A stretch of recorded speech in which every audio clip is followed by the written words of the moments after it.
नमस्कार दोस्तों, success study बारोदा YouTube channel में आपका स्वागत है। लर्निंग आउटकम्स आधारित लर्निंग गैप सामग्री यानी ब्रिज कोर्स के अंतर्गत आज हम कक्षा 8 विषय हिंदी के अंतर्गत जो लर्निंग आउटकम है H716 पत्र रचना, उसके बारे में चर्चा करने वाले हैं। तो यह आपको दी गई एक पाठ्य सामग्री पाठ 10 सुभाष चंद्र बोस का पत्र, ठीक है ना। अब यह आप देख रहे हैं कि जो पाठ्य सामग्री है यह पत्र रचना पर आधारित है। आप देख रहे हैं कि यहाँ पर लिखा हुआ है मांडले सेंट्रल जेल वर्मा, और नीचे दिनांक लिखा हुआ है 20/8/1925। इसका अर्थ ये हुआ है कि इस स्थान से यानी मांडले सेंट्रल जेल वर्मा से ये पत्र लिखा जा रहा है। कब लिखा जा रहा है? 20 अगस्त 1925 को, ठीक है ना। अब किसे लिखा जा रहा है वह यहाँ पर लिखा हुआ है प्रिय श्री केलकर, ठीक है ना। तो ध्यान ये रखना है कि पत्र लेखन में सबसे पहले दाईं ओर, है ना, उस स्थान का नाम लिखेंगे जहां से पत्र लिखा जा रहा है। उसके नीचे ठीक नीचे लिखेंगे दिनांक, यानी जिस दिनांक को, जिस तारीख को हम पत्र लिख रहे हैं। फिर उसके नीचे बाईं तरफ हम लिखते हैं संबोधन, है ना, कि किसे हम लिख रहे हैं, ठीक है ना। तो इस प्रकार से ये पत्र लेखन की शुरुआत की जाती है। अब यहाँ पर पत्र के अंदर, ठीक है ना, क्या लिखा हुआ है ये आप पढ़ सकते हैं, और इसको पढ़ के ये कहलाता है पत्र का मुख्य भाग होता है ना। इसमें हम जो भी समाचार लिखते हैं, है ना, वह लिखते हैं। उसके बाद में फिर आता है ना, दाईं ओर नीचे अभिनिवेदन, कि अभिनिवेदनकर्ता कौन है, ठीक है ना, वे सुभाष चंद्र बोस हैं, है ना। और यहाँ पर लिखा हुआ है आदरपूर्वक आपका स्नेह भाजन, ठीक है। इस प्रकार से पत्र लेखन का समापन होता है। अब इसके आधार पर हम देखते हैं कि इस बारे में थोड़ा हम चर्चा कर लें कि पत्र कितने प्रकार के होते हैं, है ना। तो पत्र होते हैं दो प्रकार के। एक होता है व्यक्तिगत पत्र, जिसे हम कहते हैं अनौपचारिक पत्र, और दूसरा होता है शासकीय या अव्यक्तिगत पत्र, जिसे हम औपचारिक पत्र भी कहते हैं, ठीक है ना। तो पत्र के कितने अंग हैं? तो पत्र के होते हैं 5 अंग। कौन कौन से होते हैं अभी हम आगे वीडियो में आपको बताने वाले हैं। यह पत्र किस श्रेणी में आता है ना। अभी जो पत्र आपने पढ़ा कि सुभाष चंद्र बोस ने जो पत्र लिखा था केलकर जी को, वह किस श्रेणी में आता है? तो यह पत्र व्यक्तिगत श्रेणी यानी निजी पत्र कहलाता है ना, जिसे हम अनौपचारिक पत्र भी कहते हैं। उस पत्र में पहले स्थान का नाम क्यों लिखा गया है ना। देखिए, पहले स्थान नाम इसलिए लिखा गया है ताकि हमें पता चले कि पत्र कहाँ से लिखा जा रहा है ना। संबोधन में क्या लिखा गया है? संबोधन में लिखा हुआ है प्रिय श्री केलकर। यह पत्र कब लिखा गया है? तो 20/8/1925 को, है ना। तो इस प्रकार से ये आप ये प्रश्नों के माध्यम से समझ सकते हैं कि कौन सी चीज़ कहाँ पर लिखी जाती है। अच्छा बताइए, आपने कभी किसी को पत्र लिखा है ना। हो सकता है आपने लिखा होगा, है ना। चलिए, नहीं लिखा है तो लिखने का हम अभ्यास करें, ठीक है ना। अच्छा, इसके अलावा हम देखते हैं कि पत्र के अलावा भी हम अपनी बात का संप्रेषण कैसे करते हैं। तो देखिए, पत्र के अलावा भी जो आधुनिक साधन है हमारे, मोबाइल है, रेडियो है, फ़ोन है, इंटरनेट है, आदि के माध्यम से हम अपने जो संदेश होते हैं, मैसेज होते हैं, अपनी बात किसी को बताना होती है, वे इनके माध्यम से हम एक स्थान से दूसरे स्थान तक पहुंचाते हैं, ठीक है ना। चलिए, अब हम देख लेते हैं कि पत्र लेखन का जो फॉर्मेट है, प्रारूप है, वह क्या है ना, उसको हम समझ लें, जिसे हम कहते हैं पत्र के अंग या भाग, यानी पार्ट ऑफ लेटर्स। ठीक है ना। तो देखिए, दाहिनी ओर सबसे ऊपर लिखा जाता है स्थान, जहां से हम पत्र लिख रहे होते हैं। उसके ठीक नीचे हम लिखते हैं दिनांक, यानी वह पत्र किस दिनांक को लिखा जा रहा है।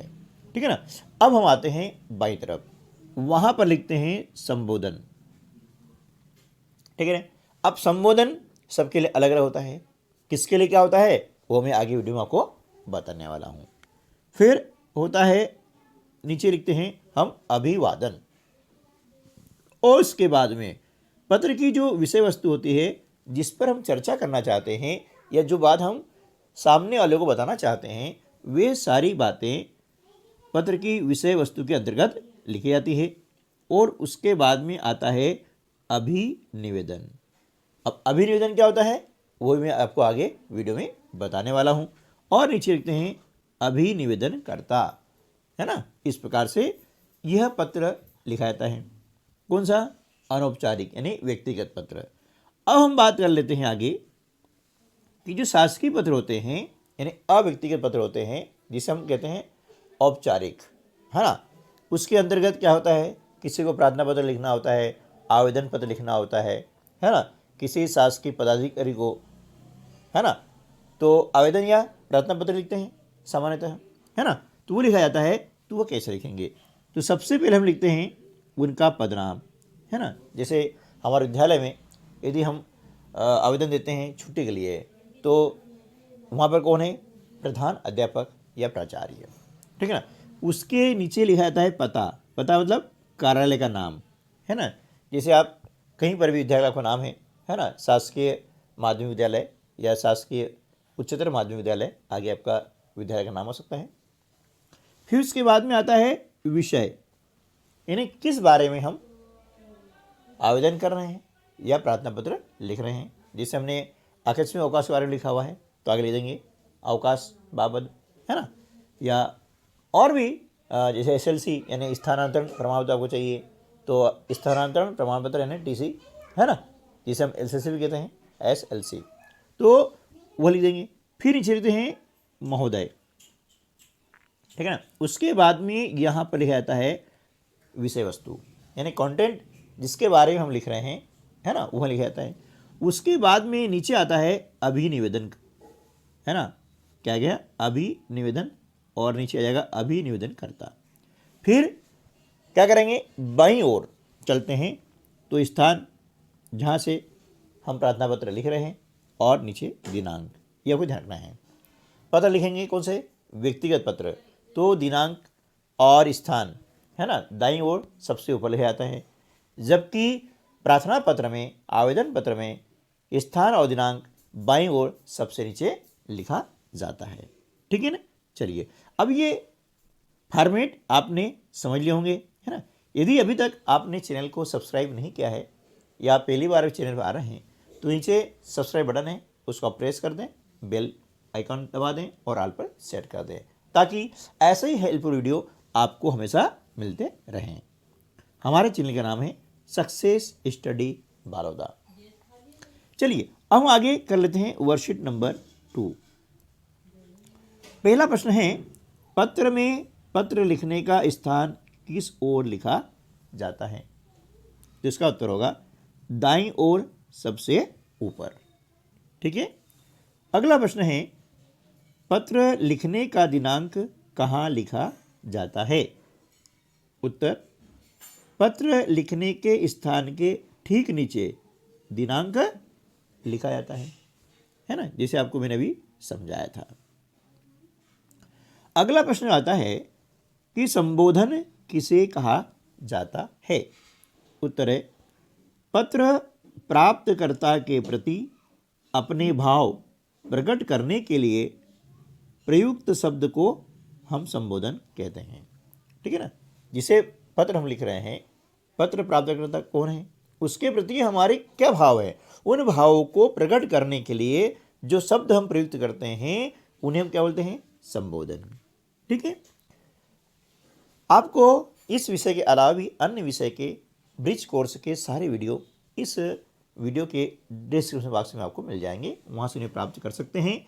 और यदि आप NMMS यानी national means cum merit scholarship exam की तैयारी कर रहे हैं तो उसके लिए भी बहुत सारे वीडियो मानसिक योग्यता के, गणित के, सामाजिक विज्ञान के और विज्ञान के आपको प्लेलिस्ट में उपलब्ध हैं, वहाँ से उन्हें प्राप्त करके अपनी सफलता सुनिश्चित कर सकते हैं। चलिए आगे देखते हैं, संबोधन पत्र में किस ओर लिखते हैं, है ना, यानी पत्र में संबोधन जो है वह किस ओर लिखा जाता है। उत्तर बाईं ओर, है ना, संबोधन का लिखेंगे बाईं ओर लिखते हैं। अगला जो प्रश्न है, अभिवादन का क्या आशय है ना, मतलब अभिवादन क्या होता है। तो देखिए इसका उत्तर होगा, श्रद्धापूर्वक किए जाने वाले नमस्कार को अभिवादन कहते हैं, है ना, किसे कहेंगे, श्रद्धापूर्वक किए जाने वाले नमस्कार को अभिवादन कहते हैं। अगला जो प्रश्न है, अभिनिवेदन का अर्थ स्पष्ट कीजिए, यानी अभिनिवेदन क्या होता है। तो देखिए अभिनिवेदन का अर्थ है नम्रतापूर्वक किसी से कुछ कहना या प्रार्थना करना, ठीक है ना, ये हो गया अभिनिवेदन का अर्थ हो गया है। जैसे हम यदि हमारे प्रधानाध्यापक को प्रार्थना पत्र लिख रहे हैं तो हम नीचे लिखते हैं आपका आज्ञाकारी शिष्य, ये हो गया अभिनिवेदन। और नीचे आपका नाम लिखते हैं, वह कहलाता है अभिनिवेदनकर्ता का नाम या अभिनिवेदनकर्ता कौन है, ठीक है ना। चलिए अब देखिए पत्र लेखन जो होता है उसकी हमारे दैनिक जीवन में बहुत ही आवश्यकता होती है और पत्र लेखन एक कला है ना, इसको हमारी समझ के आधार पर इसको विकसित कर सकते हैं, इस कला को डेवलप कर सकते हैं। हालांकि आज के ज़माने में फ़ोन, मोबाइल, इंटरनेट आदि आ गए हैं और वहाँ पर बहुत कुछ शॉर्टकट या डायरेक्ट लिखा जाता है, लेकिन फिर भी कुछ क्षेत्रों में आज भी लेखन का अपना महत्व है, ठीक है। ये शासकीय कार्यालय में हमें प्रार्थना पत्र लिखना ही होता है या व्यापारिक क्षेत्र में भी, है ना, हमें पत्र लिखना पड़ता है। तो इसलिए ये ना समझे कि इंटरनेट आ गया है, मोबाइल आ गया है, व्हाट्सएप आ गया है तो अब पत्र लेखन का काम ही खत्म हो गया है, नहीं। और पत्र लेखन एक कला होती है, उसमें हम किस प्रकार से शब्दों का चयन करते हैं यह हमें समझना जरूरी होता है। तो देखिए अभी हम बात कर रहे हैं हमारे स्तर की, हमारा स्तर कौन सा है, माध्यमिक विद्यालय स्तर। और इस स्तर पर हमें दो प्रकार के पत्र लिखने की आवश्यकता होती है ना। तो अब क्या होता है कि एक पत्र होता है अपने जो संबंधी होते हैं, रिश्तेदार होते हैं, उनको लिखा जाता है, लेकिन उनको आजकल लिखना बंद हो गया है। जब से आपका मोबाइल आया है, एंड्रॉयड मोबाइल, तब से डायरेक्ट मैसेज या बात हो जाती है, तो पत्र लिखने का काम खत्म हो गया है। लेकिन हमारे संस्था प्रधान को हमें पत्र लिखना पड़ता है, जिसमें प्रार्थना पत्र या आवेदन पत्र हो सकते हैं। तो हमारे स्तर पर जो पत्र हैं वो दो प्रकार के लिखे जाते हैं, ठीक है ना। तो आपने देखा कि ये आपको एक गद्यांश दिया गया है पत्र लेखन संबंधित, ये आपको पढ़ना है और पढ़ करके नीचे लिखे प्रश्नों का उत्तर देना है। तो देखिए यहाँ पर आपको निर्देश जो दिया गया है वह यह है कि शिक्षक उपयुक्त गद्यांश को पढ़कर छात्रों को सुनाएं और छात्रों को पढ़ने को कहें, उसके बाद में अब प्रश्न करें, ठीक है।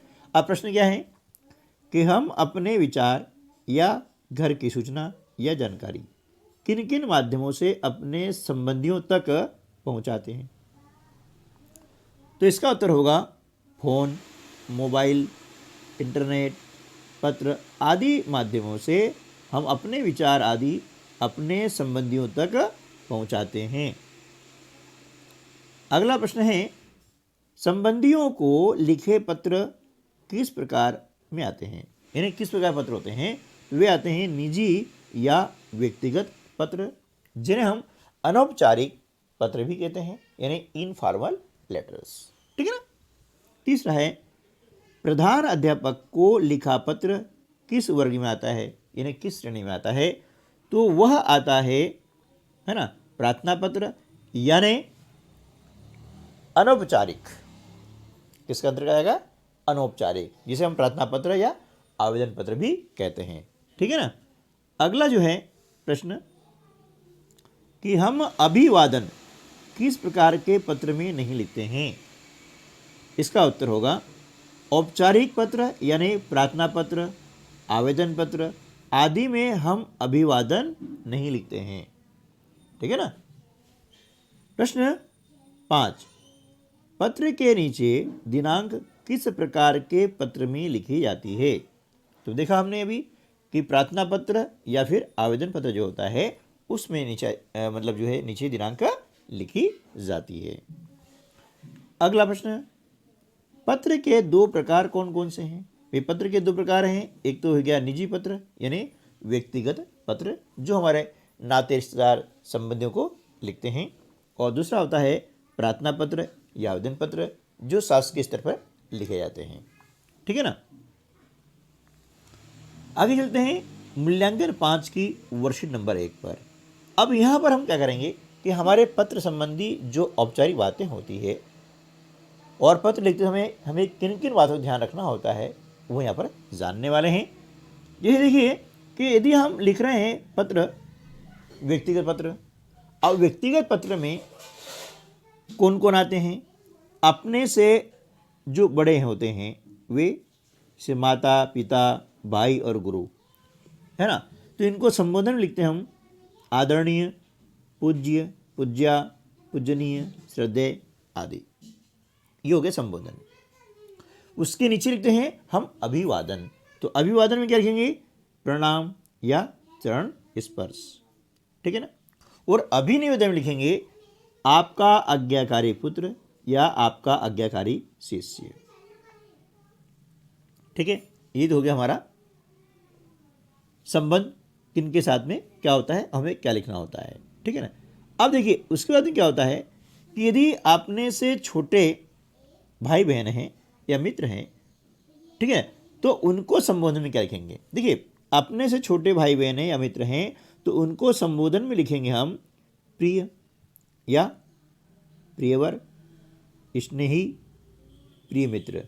जैसे अभी आपने देखा पाठ में सुभाष चंद्र बोस का जो पत्र था कि प्रिय श्री केलकर, मतलब वो क्या है? उनके मित्र है। ठीक है ना।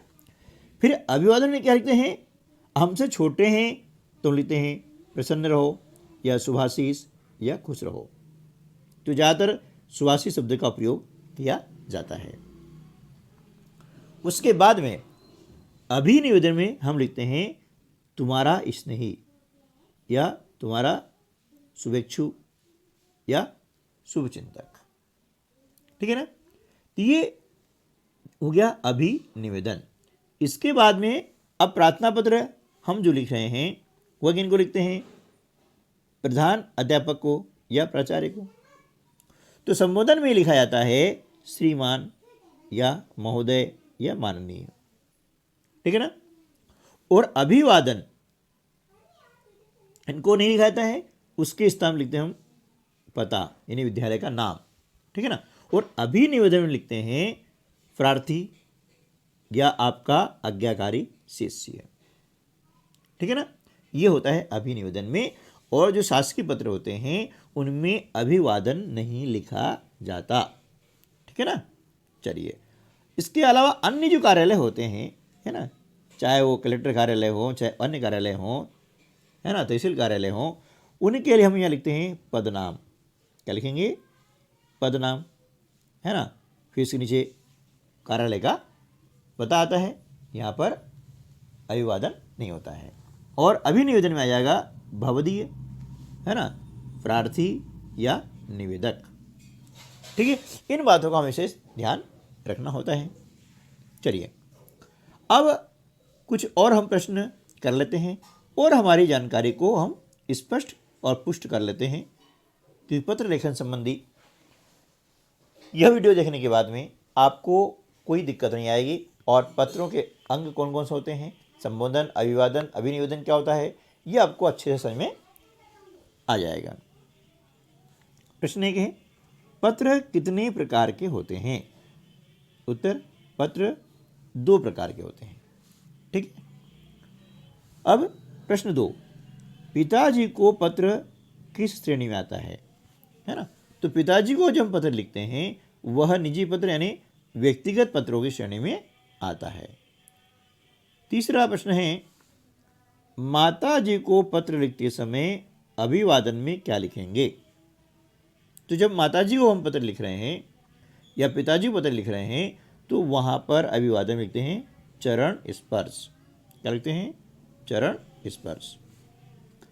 प्रश्न 4, गुरुजी के पत्र के समापन यानी आत्मनिवेदन में आप क्या लिखेंगे? तो वहाँ हम लिखते हैं, यदि पत्र लिख रहे हैं गुरुजी को तो आपका आज्ञाकारी शिष्य। क्या लिखेंगे? आपका आज्ञाकारी शिष्य। ठीक है ना? चलिए, प्रश्न क्रमांक 5, छोटे भाई के लिए अभिवादन में क्या लिखते हैं? तो छोटे भाई के लिए हम लिखते हैं शुभाशीष। प्रश्न 6, प्रधान अध्यापक को पत्र लिखने के लिए पते में क्या लिखा जाता है?